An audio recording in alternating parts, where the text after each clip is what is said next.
پھلاں وچوں سینہ سلنے نوں باقی خار رہ گئے۔ میاں نظام الدین صاحب کا شعر ہے، گیا موسم بہار پھلاں وچوں سینہ سلنے نوں باقی خار رہ گئے۔ رمضان کا مہینہ وہ ہوتا ہے پورے سال انسان اس کے انتظار میں رہتا ہے، آسے آسے عمر گزاری چلے خار ہزاراں، ظالم باغ نہیں ویکھن دیندا آئیاں جدوں بہاراں۔ لیکن اب رمضان کے مہینے میں ایسے حالات آ گئے، پھر بھی اللہ تعالیٰ بہت بہت جزائے خیر عطا فرمائے مفسروں کو، جنہوں نے اجازت دی کہ آپ جنوں پڑھیں، مگر تھوڑا سا ایک تو فاصلہ کو متعین رکھیں اور دوسرے ماسک کوئی نہ آدمی چھوڑے۔ آگے کیا حالات آتے ہیں اللہ ہی بہتر جانتا ہے، لیکن واقعات اچھے حالات نہیں۔ اللہ کی طرف متوجہ ہونے کے بجائے لوگ زیادہ تر احتیاطی تدبیروں کی طرف متوجہ ہیں۔ ہم سے کم میں اپنے آپ سے کہتا ہوں، آپ سے کہتا ہوں، ہمیں اللہ کی طرف متوجہ ہونا چاہیے۔ میں نے گزشتہ سال ایک بیان نشر کیا تھا، سب نے وہ سنا۔ اس میں ایک اہم بات کیا تھی، سورہ انفال میں 9ویں پارے کے بالکل آخر میں آپ گھر جا کر یہ آیت پڑھ لو، مکہ والے اتنے نافرمان، ان پر عذاب کیوں نہیں آتا ہے؟ اس کے 2 جواب دیے ہیں قرآن پاک میں۔ فرمایا ایک تو ان پر اس لیے عذاب نہیں آتا کہ آپ ان کے بیچ میں موجود ہیں، آپ رحمت للعالمین ہیں، آپ کے ہوتے ہوئے ان پر عذاب کیسے آئے؟ دوسرا یہ ہے کہ یہ استغفار کرتے ہیں، استغفار کا مسئلہ سمجھانا ہے۔ مکہ والے تو استغفار نہیں کرتے تھے، کچھ لوگوں نے لکھا وہ اپنے عقیدے کے مطابق توبہ کرتے تھے۔ اس کا مطلب اگر غیر مسلم اپنے عقیدے کے مطابق بھی توبہ کریں گے ان کو بھی کچھ نفع ہوگا، لیکن تقریباً 95% مفسرین کہتے ہیں نہیں، مکہ میں جو تھوڑے سے مسلمان تھے وہ چونکہ استغفار کر رہے تھے، تو جب تک وہ استغفار کرنے والے موجود رہے خدا کا عذاب کیسے آ سکتا ہے؟ اب ہم اتنے سارے مسلمان ہیں، لیکن اگر کوئی پریشانی ہے تو ہماری استغفار اس عذاب کو ہٹا کیوں نہیں رہی ہے؟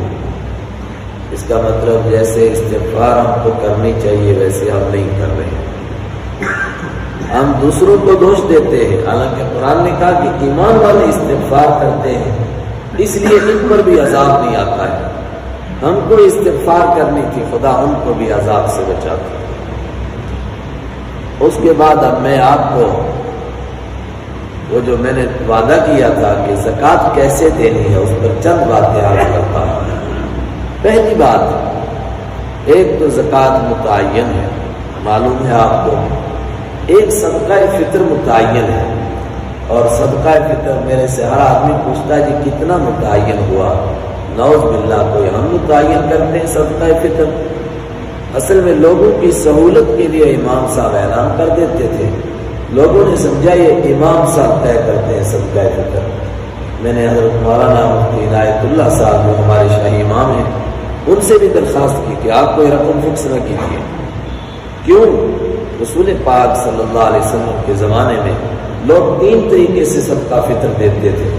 بھئی اپنی حیثیت دیکھو، آپ کون سا دے سکتے ہو وہ والا دو، یا تو 2.25 کلو گیہوں کا آٹا، کڑک کا آٹا دیتے تھے، یا 3.5 کلو کھجوریں دیتے تھے، یا 3.5 کلو کشمش دیتے تھے۔ تقریباً ان کی قیمت 100 روپیہ، 1800 روپیہ اور 2000 بنتی ہے ایک آدمی کی طرف سے، اور خاندان کے بڑے آدمی کو فرض ہے کہ وہ اپنے گھر کے تمام لوگوں کی طرف سے یہ ادا کرے۔ ایک دوسرا صدقہ ہے جو ہم نظر مانتے ہیں، منت، جس کو صدقہ کہتے ہیں۔ وَمَا نَذَرْتُم مِّن نَذْرٍ، قرآن پاک نے اسی موقع پر اس کا تذکرہ کیا۔ نظر کیا ہے کہ ایک آدمی نے منت مانی، اگر میرا یہ کام ہو گیا تو میں اتنے پیسے اللہ کے راستے میں دوں گا۔ ان تینوں کے لیے مصرف متعین ہے کہاں خرچ کرنے۔ غریب کو، یتیم کو، مسکین کو، بس خاص لوگ ہیں، ہر ایک کو نہیں دے سکتے۔ لیکن صدقے کے بارے میں یہ بات سمجھ لیں، یہ تو ہو گیا کہ طے کیا کہ اگر یہ کام ہو گیا تو صدقہ دوں گا، اور بخاری کی روایت میں اس کو اچھا نہیں سمجھا گیا، فرمایا اس سے بخیل کا مال نکلتا ہے، اس کے سوا کچھ نہیں ہوتا ہے۔ پھر کون سا صدقہ؟ بس جو معاملہ پیش آئے اللہ کے راستے میں دے دو، وہ صدقہ آپ کسی کو نہیں دے سکتے، یہاں تک کہ آپ یہ نیت کریں اللہ مجھے اس بیماری سے بچائے، میں مسجد کا ایک چھت ڈلوا دوں گا، اچھی بات ہے، یہ بھی چلے گا۔ نہیں، اللہ بیماری سے بچائے تو میں ڈالوں گا، یہ نہیں۔ آپ کہیں میں مسجد کا چھت ڈالتا ہوں، اللہ بیماری سے بچائے، وہ اللہ کا کام ہے۔ یا یہ ہے کہ کسی پریشانی سے آپ بچ گئے، اب آپ نے کہا کہ میں اس خوشی میں اتنے پیسے لگاتا ہوں، یہ لگا سکتے ہیں، یہ دوسرا مسئلہ ہے۔ بات تھوڑی سی سمجھنے کی ہے، ضرورت کے لیے موتقف اوپر بھی جا سکتا ہے، وہ تو مسجد کا حصہ، باتھ روم بھی جا سکتا ہے، بغیر ضرورت کے اس کمرے میں بھی جائے گا اعتبار ٹوٹ کے، تو مسئلہ ہے۔ اس کے بعد تھا کہ صدقہ کس طرح دینا چاہیے۔ ایک تو زکوٰۃ ہے، فطرہ ہے، اور یہ منت ہے۔ دوسرے عام صدقہ، کیا صدقہ کرنا چاہیے؟ میں نے آیت پڑھی، اللہ نے فرمایا لن تنالوا البر حتى تنفقوا مما تحبون، جب تک تم اس چیز کو خرچ نہیں کرو گے جس کو سب سے زیادہ پسند کرتے ہو، تب تک تم اللہ کے ہاں نیکی کرنے والے شمار نہیں ہوگے۔ اس موقع کی آپ تفسیر پڑھو، یہ چوتھے پارے کی پہلی آیت ہے۔ صحابہ کرام نے اس پر عمل کرنے کے لیے کیسی دوڑ لگائی۔ حضرت ابو طلحہ حاضر ہوئے، عرض کیا ایک باغ ہے، دنیا کی تمام چیزوں میں مجھے زیادہ پسند ہے، اور اس لیے زیادہ پسند ہے کہ آپ وہاں تشریف لے جاتے ہیں اور آپ وہاں پر سائے میں بیٹھتے ہیں اور اس کا پانی پیتے ہیں، اور یہ باغ تھا مسجد نبوی کے پیچھے جہاں سے چھتریاں شروع ہوتی ہیں، بہت بڑا باغ۔ میں یہ باغ چاہتا ہوں اللہ کے راستے میں صدقہ کروں چونکہ سب سے پسند ہے۔ آپ نے فرمایا واہ واہ واہ واہ، کمال کیا۔ انہوں نے فرمایا آپ خرچ کیجئے جہاں آپ کا دل چاہے۔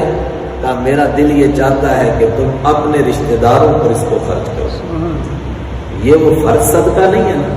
دیکھو آپ پتہ چلا، حضرت انس فرماتے ہیں کہ اس باغ میں سے حضرت حسان کو بھی حضرت ابو طلحہ نے دیا اور ابی بن کعب کو بھی دیا، مگر میں چونکہ دور کا رشتہ دار تھا اس لیے مجھ تک حصہ نہیں پہنچا۔ زید بن حارث دوڑے، انہوں نے کہا حبیب کبریا مجھے گھوڑا بڑا پسند ہے، میں چاہتا ہوں وہ خیرات کروں۔ فرمایا کر دو خیرات۔ عرض کیا کس کو؟ تم اپنے بیٹے طلحہ کو دے دو۔ اللہ کے حبیب کی شان ہے۔ ایک سفر میں آپ اونٹ پر تھے، حضرت عمر کے بیٹے عبداللہ کا اونٹ آپ کے اونٹ سے بار بار آگے نکلتا تھا، حضرت عمر ان کو ڈانٹتے تھے، حضور کے اونٹ سے آگے کرتا وہ کھینچتے تھے، مگر اونٹ مانتا نہیں تھا۔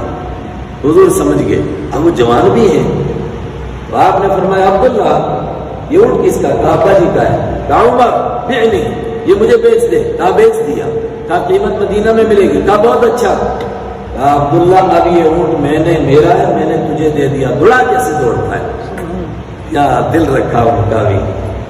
ایک اور صحابی دوڑ کر کے آئے، میں کیا خیرات کروں؟ حضرت عمر عرض کیا کہ جب سے اسلام قبول کیا ہے میرے پاس ایک خیبر میں زمین ہے، اس سے اچھی کوئی چیز نہیں، میں وہ خیرات کرنا چاہتا ہوں۔ فرمایا بہت اچھا، البتہ یوں خیرات کرو کہ یہ کہو کہ جو اس کا نفع ہے وہ اللہ کے راستے میں، البتہ اس کی وہ جو ذمہ داری ہے، جو متولی بنیں گے ایڈمنسٹریٹر اوقاف آپ کی زبان میں، وہ آپ خود رہیے گا، خود انتظام کیجئے۔ کہا بہت اچھا، یہ طریقہ ہے خیرات۔ قرآن پاک کی وہ آیت اب 5 ہی منٹ رہ گئے، مجھے اس کو کلوز کرنا ہے، جس میں کہا ہے کہ ایک کا تمہیں کتنا ملے گا؟ 700 گنا ملے گا۔ ایک دانے کے بدلے میں کتنے ملیں گے؟ مثال ہے جیسے کسی نے ایک دانہ ڈالا، اس میں پودے نکلے، مگر کتنے؟ 7 پودے، اور ہر پودے کے اوپر 100 دانے ہوئے تو کتنے ہو گئے؟ 700 ملے۔ لیکن فوراً نیچے کہا قول معروف خیر من صدقۃ یتبعها اذى۔ اگر آپ نے خیرات کی اور اس کے بعد آپ نے جس کو خیرات کی اس کو تکلیف پہنچائی، اس کو کبھی تانا دے دیا، مدرسے کے معتمن کو کہا تیرے باپ کا ہے چندہ میں دیتا ہوں، فرمایا اس سے اچھا تھا تو کوئی اچھی بات کہہ دیتا، وہ بڑا صدقہ تھا، تو نے سب برباد کر۔ اس کے بعد فرمایا جتانے والا، احسان چلانے والا اور لوگوں کو دکھانے والا، یا ایھا الذین آمنوا لا تبطلوا صدقاتکم بالمن والاذی، اپنے صدقوں کو جتا کر ضائع نہ کرو۔ جس نے صدقے کو جتایا اور بتایا اس کا حال کیسا ہے؟ فمثلہ، اس کا حال ہے کصفوان، جیسے ایک چٹان تھی، چٹان پر تھوڑی سی مٹی پڑی تھی، میرے جیسے بیوقوف نے کہا کہ میں اس پر تھوڑی کاشتکاری کر لیتا ہوں، اس پر دانے ڈالے، اب انتظار میں ہے کہ بارش پڑے تو دانے اگے، فاصابہ وابل، اس کو تیز بارش پڑی، فترکہ صلدا، مٹی بھی گئی دانے بھی گئے۔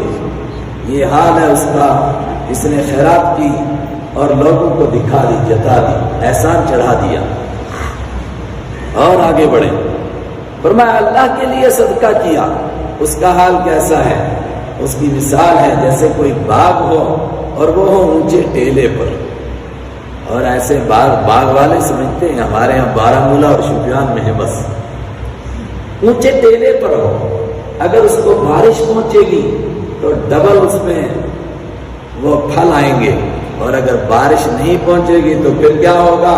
فطل، تو شبنم سے بھی پھل آ جائیں گے۔ مطلب جو اللہ کے لیے خیرات کرتا ہے زیادہ دے گا، سبحان اللہ، اگر ایک ہی روپیہ دے گا اخلاص کے ساتھ فطل، وہ بھی کافی ہے۔ اس کے بعد دوسری بات آئی، ایود احدکم، یہ میں ایک ایک ٹکڑا پڑھ رہا ہوں، کیا تم میں سے کوئی پسند کرتا ہے کہ اس کا ایک باغ ہو کھجور کا اور انگور کا، اور بندہ ہو جائے بڈھا اور اس کے چھوٹے چھوٹے بچے ہوں اور اس کے پاس کمائی کا کوئی ذریعہ نہ ہو، پھر اچانک اس باغ میں بگولا پہنچے، بگولا وہ تیز ہوا، اس میں آگ ہو، اس آگ نے اس باغ کو جلا کر کے راکھ کر دیا، کوئی چاہتا ہے تم میں سے ایسا؟ بولو۔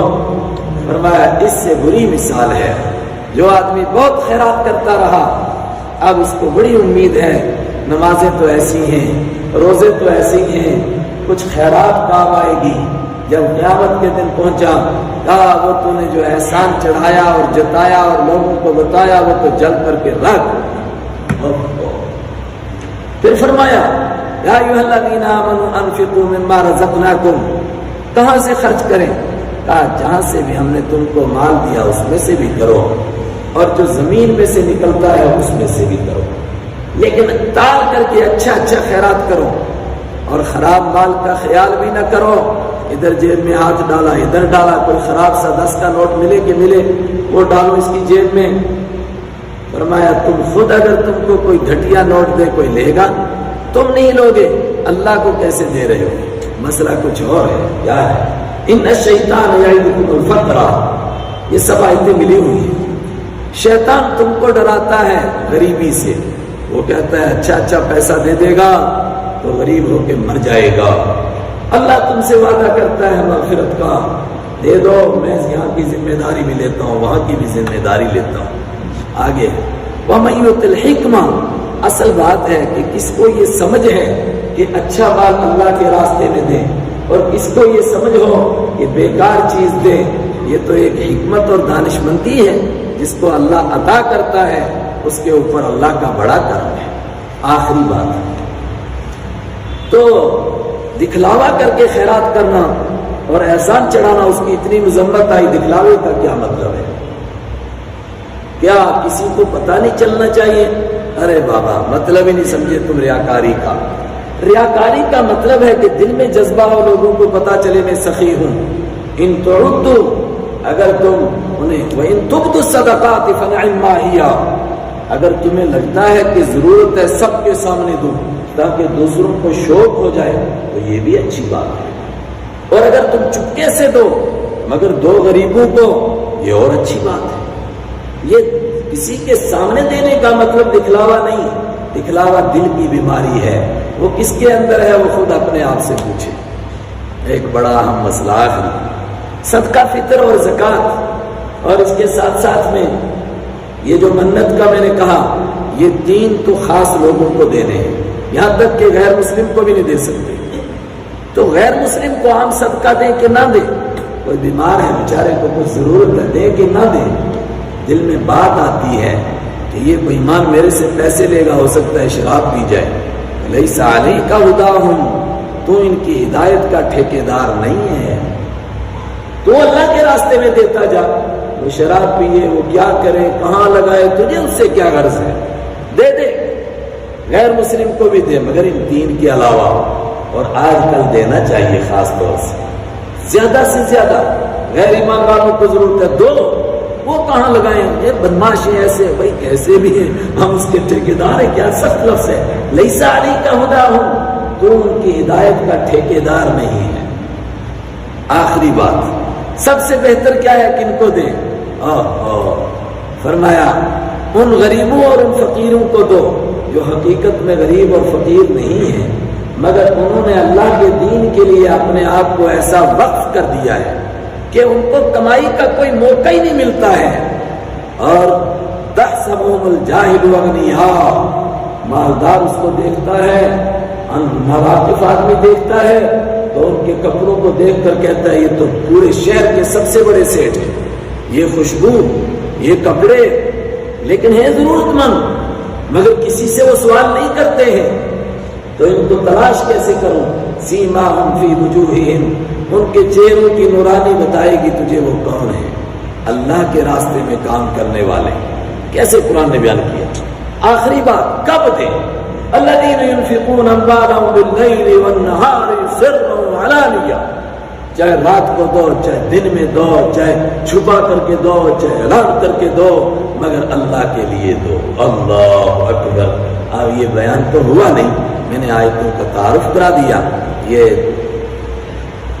بھول رہا ہوں، تیسرے پارے میں، ہاں تیسرے پارے کی آیتیں ہیں. یہ تیسرے رکوع سے شروع ہوئی، وہاں سے آپ پڑھنا شروع کرو، آگے تک پڑھتے چلے جاؤ. بس یہ سارا فلسفہ ہے صدقے کا. کیا مقصد ہے صدقے کا؟ اللہ مجھے اور آپ کو پڑھنے کی توفیق عطا فرمائے. اور یہ براہ راست قرآن کی آیتیں سنائی. 1-2 قصے سنائے، سب بخاری میں ہیں، کوئی ہوائی بات نہیں سنائی آپ کو میں نے. اب وہ اعلان کرنے، ایک تو یہی کہ بھئی یہ دور دور رہنا، کہیں وہ مصیبت نہ آ جائے. کل بھی چھاپا پڑا، پرسوں بھی.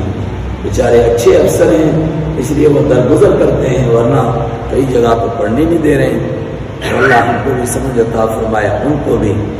تو دوسری بات کیا ہے، کچھ مدارس والے ہیں اور میں نے ان سے وعدہ کیا، ویسے یہاں